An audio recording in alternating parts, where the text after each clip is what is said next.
ನಮಸ್ಕಾರ. ಕರ್ನಾಟಕ ಎಕ್ಸ್‌ಪ್ರೆಸ್‌ಗೆ ಸ್ವಾಗತ. ನಾನು ಲಾವಣ್ಯ. ಕರ್ನಾಟಕದಲ್ಲಿ ಕುರ್ಚಿ ಕದನ ಮುಂದುವರೆದಿದ್ದು ಮುಖ್ಯಮಂತ್ರಿ ಪಟ್ಟಕ್ಕಾಗಿ ಡಿಕೆ ಶಿವಕುಮಾರ್ ಸಿದ್ದರಾಮಯ್ಯ ನಡುವೆ ಈಗ ಹಗ್ಗ ಜಗ್ಗಾಟ ನಡೀತಾನೇ ಇದೆ. ಈ ವಿಚಾರವಾಗಿ ಹೈಕಮಾಂಡ್ ನಿರ್ಧಾರದ ನಿರೀಕ್ಷೆ ಇತ್ತು. ಆದರೆ ಮುಖ್ಯಮಂತ್ರಿ ಪಟ್ಟ ಗುಡ್ಡಾಟಕ್ಕೆ ಈಗ ತಾತ್ಕಾಲಿಕವಾಗಿ ಬ್ರೇಕ್ ಬಿದ್ದಿದ್ದು ರಾಹುಲ್ ಗಾಂಧಿ ವಿದೇಶ ಪ್ರವಾಸದಲ್ಲಿರುವುದು ಇದಕ್ಕೆ ಕಾರಣವಾಗಿದೆ. ವಿಪಕ್ಷ ನಾಯಕ ಜನವರಿ 8ರಂದು ದೆಹಲಿಗೆ ಮರಳಲಿದ್ದು ಅವರ ವಾಪಸಾತಿಯ ನಂತರವೇ ಹೈಕಮಾಂಡ್ ನಾಯಕರ ಜೊತೆ ಪ್ರತ್ಯೇಕ ಸಭೆ ನಡೆಸುವ ನಿರೀಕ್ಷೆ ಇದೆ ಎನ್ನಲಾಗ್ತಾ ಇದೆ. ಇತ್ತ ಕೈ ಶಾಸಕರು ಮಂತ್ರಿ ಪಟ್ಟಕ್ಕೆ ನಾ ಮುಂದು ತಾ ಮುಂದು ಅಂತ ಮುಗಿ ಬೀಳ್ತಾ ಇದ್ದಾರೆ. ಆದರೆ ಇದರ ನಿರ್ಧಾರವು ರಾಹುಲ್ ಗಾಂಧಿ ಬಂದ ಬಳಿಕವೇ ನಡೆಯಲಿದೆ. ಮುಖ್ಯಮಂತ್ರಿ ಸಿದ್ದರಾಮಯ್ಯ ಅವರು ಇತ್ತೀಚೆಗೆ ದೆಹಲಿಗೆ ತೆರಳಿ ಸಿಡಬ್ಲ್ಯೂಸಿ ಸಭೆಯಲ್ಲಿ ಭಾಗವಹಿಸಿದ್ರು. ಈ ವೇಳೆ ರಾಜ್ಯದ ಅಧಿಕಾರ ಹಂಚಿಕೆ ಕುರಿತು ಹೈಕಮಾಂಡ್ ನಾಯಕರೊಂದಿಗೆ ಚರ್ಚಿಸೋಕೆ ಅವರಿಗೆ ಅವಕಾಶ ಸಿಕ್ಕಿರಲಿಲ್ಲ. ಸಾರ್ವಜನಿಕರ ಸೇವೆಯ ಉದ್ದೇಶಕ್ಕಾಗಿ ನೀಡಲಾದ ಸರ್ಕಾರಿ ವಾಹನವನ್ನ ಶಾಸಕರೊಬ್ಬರ ಪುತ್ರಿ ಸ್ವಂತ ಕೆಲಸಕ್ಕಾಗಿ ದುರ್ಬಳಕೆ ಮಾಡಿಕೊಂಡಿರುವಂತಹ ಗಂಭೀರ ಆರೋಪವೊಂದು ಕೇಳಿಬಂದಿದೆ. ಕಾಗವಾಡ ಕ್ಷೇತ್ರದ ಕಾಂಗ್ರೆಸ್ ಶಾಸಕ ಹಾಗೂ ವಾಯುವ್ಯ ಕರ್ನಾಟಕ ರಸ್ತೆ ಸಾರಿಗೆ ಸಂಸ್ಥೆಯ ಅಧ್ಯಕ್ಷರಾಗಿರುವಂತಹ ರಾಜು ಕಾಗೆ ಅವರ ಪುತ್ರಿ ತೃಪ್ತಿ ಕಾಗೆ ಅವರು ಸರ್ಕಾರಿ ವಾಹನದಲ್ಲಿ ರಾಜಾರೋಷವಾಗಿ ಸಂಚರಿಸುತ್ತಾ ಇರುವಂತಹ ದೃಶ್ಯಗಳು ಸಾಮಾಜಿಕ ಜಾಲತಾಣದಲ್ಲಿ ಚರ್ಚೆಗೆ ಕಾರಣವಾಗಿವೆ. ಚಿಕ್ಕೋಡಿ ಪಟ್ಟಣದಲ್ಲಿ ಶಾಸಕರಿಗೆ ನೀಡಲಾದಂತಹ ಸರ್ಕಾರಿ ವಾಹನದಲ್ಲಿ ತೃಪ್ತಿ ಕಾಗೆ ಅವರು ಸಂಚರಿಸುತ್ತಾ ಇರುವುದು ಕಂಡುಬಂದಿದೆ. ನಿಯಮದ ಪ್ರಕಾರ ಈ ವಾಹನಗಳನ್ನು ಕೇವಲ ಸರ್ಕಾರಿ ಕೆಲಸಗಳಿಗೆ ಅಥವಾ ಶಾಸಕರ ಅಧಿಕೃತ ಪ್ರವಾಸಗಳಿಗೆ ಮಾತ್ರ ಬಳಸಬೇಕು. ಆದರೆ ಇಲ್ಲಿ ಶಾಸಕರ ಕುಟುಂಬದ ಸದಸ್ಯರೇ ಈಗ ಸರ್ಕಾರಿ ವಾಹನವನ್ನ ಖಾಸಗಿ ದರ್ಬಾರ್ಗಾಗಿ ಬಳಸ್ತಾ ಇರುವುದು ಸಾರ್ವಜನಿಕರ ಕೆಂಕಣ್ಣಿಗೆ ಗುರಿಯಾಗಿದೆ. ಶಾಸಕರ ಪುತ್ರಿ ಸರ್ಕಾರಿ ಕಾರ್ನಲ್ಲಿ ಸಂಚರಿಸ್ತಾ ಇರುವಂತಹ ವಿಡಿಯೋವನ್ನ ಸ್ಥಳೀಯರು ಸೆರೆ ಹಿಡಿದಿದ್ದಾರೆ. ಸರ್ಕಾರಿ ಸ್ವತ್ತನ್ನ ಈ ರೀತಿ ಕುಟುಂಬದ ಕೆಲಸಗಳಿಗಾಗಿ ಬಳಸುವುದು ಅಧಿಕಾರದ ದುರುಪಯೋಗ ಅಂತ ಸ್ಥಳೀಯರು ಆಕ್ರೋಶವನ್ನ ವ್ಯಕ್ತಪಡಿಸುತ್ತಿದ್ದಾರೆ. ಬೆಂಗಳೂರಿನ ಕೋಗಿಲು ಲೇಔಟ್ ಬಳಿ ಅಕ್ರಮ ನಿವಾಸಿಗಳ ತೆರವುಗೊಳಿಸಿ ಈಗ ಮನೆಗಳನ್ನ ಜಿಬಿಎ ಧ್ವಂಸಗೊಳಿಸಿದ ವಿಚಾರಕ್ಕೆ ಸಂಬಂಧಿಸಿ ಕೇರಳ ರಾಜಕೀಯ ಮಾಡ್ತಾ ಇದೆ. ಜಿಬಿಎ ಕಾರ್ಯಾಚರಣೆ ನಡೆಸಿದ ಸ್ಥಳಕ್ಕೆ ಕೇರಳ ಸಂಸದ ಶಾಸಕರು ಭೇಟಿ ನೀಡುತ್ತಿದ್ದಾರೆ. ಕರ್ನಾಟಕದಲ್ಲಿ ಕೇರಳ ದರ್ಬಾರ್ ಜೋರಾಗಿದೆ. ಪದೇ ಪದೇ ಕರ್ನಾಟಕದ ವಿಷಯಗಳಿಗೆ ಕೇರಳ ಮೂಗು ತೋರಿಸ್ತಾ ಇದೆ.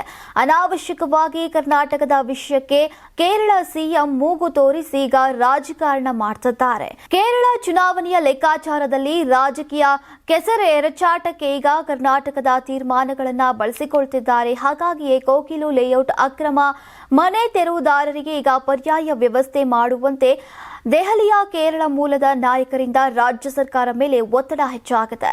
ಇನ್ನು ರಾಜ್ಯ ಸರ್ಕಾರದ ತೆರವು ಕಾರ್ಯಾಚರಣೆ ಕಾನೂನುಬದ್ಧವಾಗಿದ್ರೂ ಕೂಡ ಕೇರಳ ಕಾಂಗ್ರೆಸ್ಗೆ ತೀವ್ರ ಮುಜುಗರ ಸೃಷ್ಟಿಯಾಗಿದೆ. ಕೇರಳ ಸಿಎಂ ಪಿಣರಾಯಿ ವಿಜಯನ್ ಎಂಟ್ರಿಯಿಂದ ರಾಜಕೀಯ ಜಟಾಪಟಿಗೆ ತಿರುಗಿದ್ದು ಈಗ ಎಐಸಿಸಿ ಪ್ರಧಾನ ಕಾರ್ಯದರ್ಶಿ ಕೆಸಿ ವೇಣುಗೋಪಾಲ್ ಮಧ್ಯಪ್ರವೇಶಿಸಿದ್ದಾರೆ. ಸಿಎಂ ಡಿಸಿಎಂ ಜೊತೆ ಮಾತುಕತೆ ನಡೆಸಿರುವಂತಹ ವೇಣುಗೋಪಾಲ್ ಮಾನವೀಯತೆಯ ಆಧಾರದ ಮೇಲೆ ಪರ್ಯಾಯ ವ್ಯವಸ್ಥೆ ಕಲ್ಪಿಸುವಂತೆ ಸೂಚಿಸಿದ್ದಾರೆ. ಸಿಎಂ ಡಿಸಿಎಂ ಇಬ್ಬರು ಇದು ಅಕ್ರಮ ಅಂತ ತಿಳಿಸಿದ್ರೂ ಕೂಡ ವೇಣುಗೋಪಾಲ್ ಆರ್ಡರ್ ಪಾಲಿಸಬೇಕಾ ಎಂಬ ಆಕ್ರೋಶ ವ್ಯಕ್ತವಾಗ್ತಾ ಇದೆ. ಮಹಾರಾಷ್ಟ್ರದ ಎಎನ್ಟಿಎಫ್ ಕೊಂಕಣ ವಿಭಾಗ ಪೊಲೀಸರು ಕರ್ನಾಟಕದ ರಾಜಧಾನಿ ಬೆಂಗಳೂರಿನಲ್ಲಿ ಭರ್ಜರಿ ಭೇಟಿ ನಡೆಸಿದ್ದಾರೆ. ವಿವಿಧೆಡೆ ದಾಳಿ ನಡೆಸಿ 55.88 ಕೋಟಿ ರೂಪಾಯಿ ಮೌಲ್ಯದ ಡ್ರಗ್ಸ್ ಅನ್ನ ಸೀಸ್ ಮಾಡಿದ್ದು ಪ್ರಕರಣ ಸಂಬಂಧ 4ರನ್ನ ಬಂಧಿಸಿದ್ದಾರೆ. ಆರ್ಜಿ ಇವೆಂಟ್ ಹೆಸರಿನಲ್ಲಿ ಡ್ರಗ್ಸ್ ಫ್ಯಾಕ್ಟರಿಯನ್ನ ನಡೆಸ್ತಾ ಇರುವುದು ಪತ್ತೆಯಾಗಿರೋದು ಈಗ ಬೆಂಗಳೂರಿಗರನ್ನ ಬೆಚ್ಚಿ ಬೀಳಿಸಿದೆ. ಮುಂಬೈನಲ್ಲಿ ಇತ್ತೀಚೆಗೆ 1.5 ಕೋಟಿ ರೂಪಾಯಿ ಮೌಲ್ಯದ ಡ್ರಗ್ಸ್ ಸೀಸ್ ಮಾಡಲಾಗಿತ್ತು. ಈ ವೇಳೆ ಅರೆಸ್ಟ್ ಆಗಿದ್ದಂತಹ ಅಬ್ದುಲ್ಲಾ ಖಾದರ್ ಶೇಖ್ ಎಂಬಾತ ವಿಚಾರಣೆ ವೇಳೆ ಹಲವು ವಿಷಯವನ್ನ ಬಾಯ್ಬಿಟ್ಟಿದ್ದ. ಇದರ ಅನ್ವಯ ಬೆಳಗಾವಿ ಮೂಲದ ಪ್ರಶಾಂತ್ ಯಲ್ಲಪ್ಪ ಪಾಟೀಲ್ ಎಂಬಾತನನ್ನ ಬಂಧಿಸಲಾಗಿತ್ತು. ಪಾಟೀಲ್ ಮಾಹಿತಿಯ ಮೇರೆಗೆ ಬೆಂಗಳೂರಿನ 3 ಕಡೆ ದಾಳಿ ನಡೆಸಲಾಗಿತ್ತು. ಮಹಾರಾಷ್ಟ್ರದ ಪೊಲೀಸರು ದಾಳಿ ನಡೆಸಿದ್ದಾರೆ. ಹೊರಮಾವು, ಯರಪ್ಪನಹಳ್ಳಿ, ಕಣ್ಣೂರು ಬಳಿ ಡ್ರಗ್ ಫ್ಯಾಕ್ಟರಿ ನಡೆಸ್ತಾ ಇರುವುದು ಪತ್ತೆಯಾಗಿದೆ.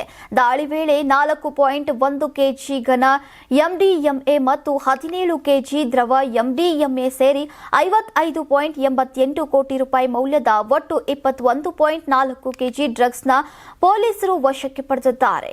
ರಾಜಸ್ಥಾನ್ ಮೂಲದ ಸೂರಜ್ ರಮೇಶ್ ಯಾದವ್, ಮಲ್ಖಾನ್ ರಾಮ್ಲಾಲ್ ಬಿಷ್ಣೋಯ್ ಸೇರಿದಂತೆ ಈಗ 4 ಬಂಧಿಸಲಾಗಿದೆ. ಇನ್ನು ಈ ಫ್ಯಾಕ್ಟರಿಗಳಿಂದ ದೇಶದ ಅನೇಕ ರಾಜ್ಯಗಳಿಗೆ ಡ್ರಗ್ಸ್ ಸಪ್ಲೈ ಶಂಕೆ ವ್ಯಕ್ತವಾಗಿದ್ದು, ಮಹಾರಾಷ್ಟ್ರ ಪೊಲೀಸರು ಬಂಧಿತರನ್ನ ಈಗ ತೀವ್ರ ವಿಚಾರಣೆ ನಡೆಸಿದ್ದಾರೆ. ಬೆಂಗಳೂರಿನಲ್ಲಿ 56 ಕೋಟಿ ರೂಪಾಯಿ ಮೌಲ್ಯದ ಡ್ರಗ್ಸ್ ಸಿಕ್ಕಿದೆ ಎಂಬ ಮಾಹಿತಿ ಸುಳ್ಳು. ಮಹಾರಾಷ್ಟ್ರ ಪೊಲೀಸರು ಸುಳ್ಳು ಹೇಳಿದ್ದಾರೆ ಅಂತ ಗೃಹ ಸಚಿವ ಜಿ ಪರಮೇಶ್ವರ್ ಅವರು ತಿಳಿಸಿದ್ದಾರೆ. ಈ ಬಗ್ಗೆ ಮಾತನಾಡಿರುವಂತಹ ಪರಮೇಶ್ವರ್ ಅವರು, ಡ್ರಗ್ಸ್ ವಿಚಾರದಲ್ಲಿ ಕಳೆದ 3 ತಿಂಗಳುಗಳಿಂದ ಕಾರ್ಯಾಚರಣೆಯನ್ನ ಮಾಡಲಾಗಿದೆ. 165 ಕೋಟಿ ಮೌಲ್ಯದ ಡ್ರಗ್ಸ್ ಅನ್ನ ಸೀಸ್ ಮಾಡಲಾಗಿದೆ. ಮಹಾರಾಷ್ಟ್ರ ಪೊಲೀಸರು ಆರೋಪಿಯೊಬ್ಬನ ಮಾಹಿತಿಯ ಆಧಾರದ ಮೇಲೆ ಇವತ್ತು ಬೆಂಗಳೂರಿನಲ್ಲಿ ಕಾರ್ಯಾಚರಣೆಯನ್ನ ಮಾಡಿದ್ದಾರೆ. ನಮ್ಮವರು ಸೇರಿ ಕಾರ್ಯಾಚರಣೆಯನ್ನ ಮಾಡಲಾಗಿದೆ ಅಂತ ಹೇಳಿದ್ದಾರೆ. 58 ಕೋಟಿ ಡ್ರಗ್ಸ್ ಮಾಹಿತಿ ಸುಳ್ಳು. ಮಹಾರಾಷ್ಟ್ರ ಪೊಲೀಸರು ಸುಳ್ಳು ಮಾಹಿತಿ ಕೊಟ್ಟಿದ್ದಾರೆ. 1.20 ಲಕ್ಷ ಮೌಲ್ಯದ ಡ್ರಗ್ಸ್ ಸಿಕ್ಕಿದೆ. 5 ಕೆಜಿ ಡ್ರಗ್ಸ್ ಸಿಕ್ಕಿದೆ ಅಂತ ಸ್ಪಷ್ಟಪಡಿಸಿದ್ದಾರೆ. ಹೊಸ ವರ್ಷಕ್ಕೆ ಬಂದು ಸ್ಟಾಕ್ ಮಾಡಿಕೊಂಡಿದ್ದಾರೆ, ಅದು ಸ್ವಾಭಾವಿಕ ಎಂದಿದ್ದಾರೆ.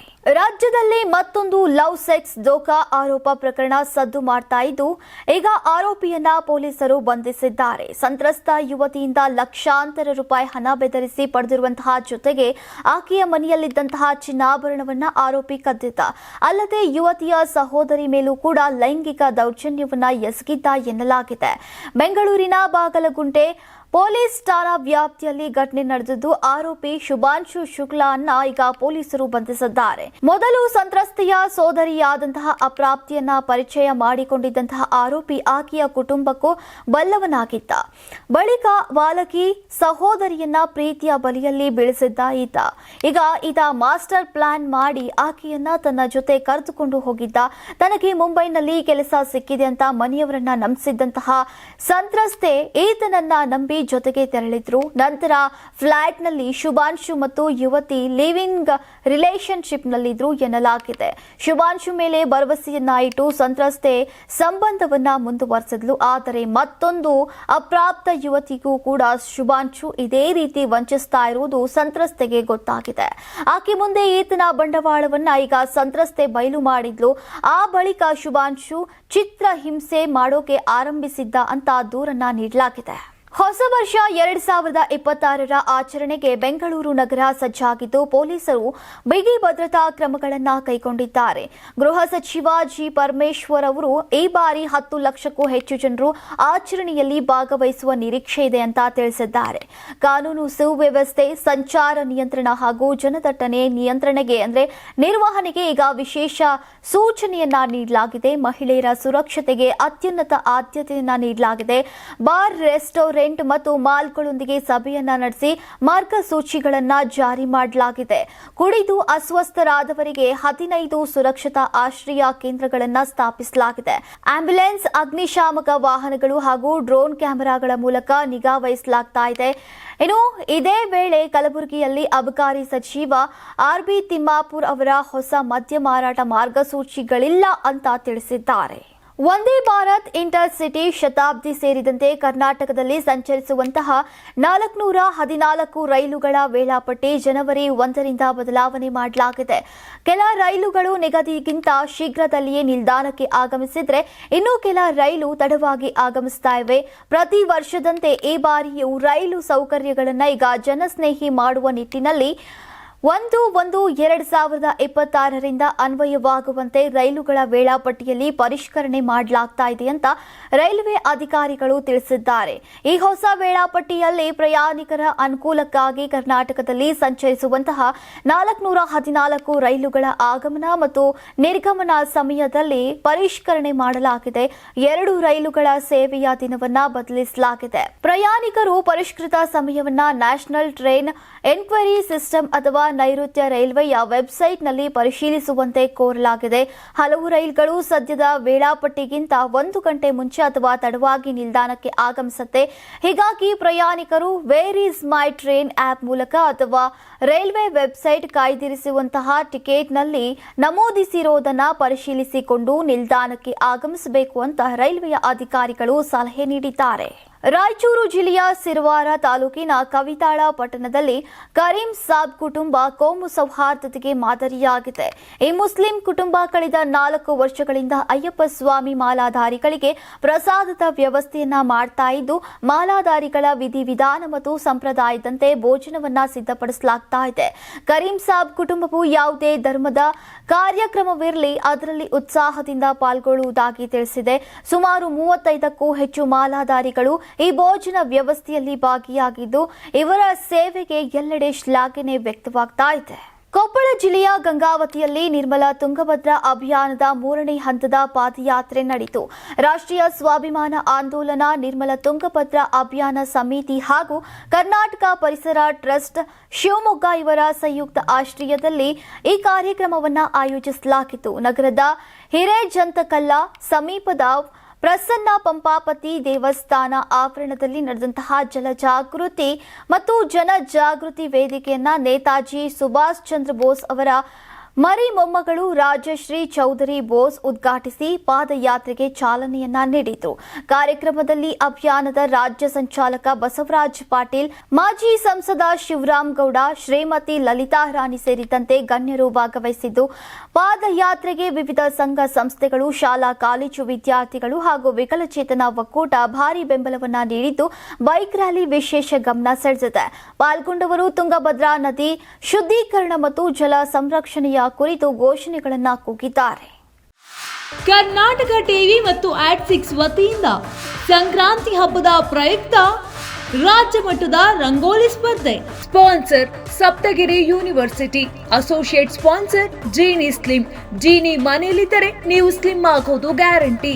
ಕೋ sponsors Shri Sai gold palace, ನಿಮ್ಮ ವಿಶೇಷ ಸಂದರ್ಭಗಳ ಸಂಗಾತಿ. Nandana palace, legendary Andhra restaurant chain. KMF Nandini, ನಮ್ಮ ಹೆಮ್ಮೆ. ಕೆಎಸ್ಡಿಎಲ್ ಮೈಸೂರು ಸ್ಯಾಂಡಲ್ 100% ಶುದ್ಧ ಶ್ರೀಗಂಧದ ಎಣ್ಣೆಯಿಂದ ತಯಾರಿಸಿದ ಏಕೈಕ ಸಾಬೂನು. ಬೆಂಗಳೂರು ಸೇರಿದಂತೆ ರಾಜ್ಯದ ಹಲವೆಡೆ ಸ್ಪರ್ಧೆಯಲ್ಲಿ ಭಾಗಿಯಾಗಿ ಆಕರ್ಷಕ ಬಹುಮಾನ ಗೆಲ್ಲಿ. ಹೆಸರು ನೋಂದಾಯಿಸಲು ಕರೆ ಮಾಡಿ 9113549531. ತಾಲೂಕು, ಜಿಲ್ಲಾ ಮಟ್ಟ ಹಾಗೂ ಬೆಂಗಳೂರಿನಲ್ಲಿ ಏರಿಯಾವಾರು ಸಂಕ್ರಾಂತಿ ರಂಗೋಲಿ ಸ್ಪರ್ಧೆ. ಅರ್ಹತಾ ಸುತ್ತಿನಿಂದ ಗ್ರ್ಯಾಂಡ್ ಫಿನಾಲೆ ತನಕ ಪ್ರತಿ ಹಂತದಲ್ಲೂ ನಗದು ಬಹುಮಾನ. ಅರ್ಹತಾ ಸುತ್ತಿನ ಮೊದಲ ಬಹುಮಾನ 5,000 ರೂಪಾಯಿ. ಅರ್ಹತಾ ಸುತ್ತಿನ ದ್ವಿತೀಯ ಬಹುಮಾನ 3,000 ರೂಪಾಯಿ. ಅರ್ಹತಾ ಸುತ್ತಿನ ತೃತೀಯ ಬಹುಮಾನ 2,000 ರೂಪಾಯಿ. ಫಿನಾಲೆಯ ಮೊದಲ ಬಹುಮಾನ 30,000 ರೂಪಾಯಿ. ಫಿನಾಲೆಯ ದ್ವಿತೀಯ ಬಹುಮಾನ 20,000 ರೂಪಾಯಿ. ಫಿನಾಲೆಯ ತೃತೀಯ ಬಹುಮಾನ 10,000 ರೂಪಾಯಿ. ಒಟ್ಟಾರೆ 5 ಲಕ್ಷ ನಗದು ಬಹುಮಾನ ವಿತರಣೆ.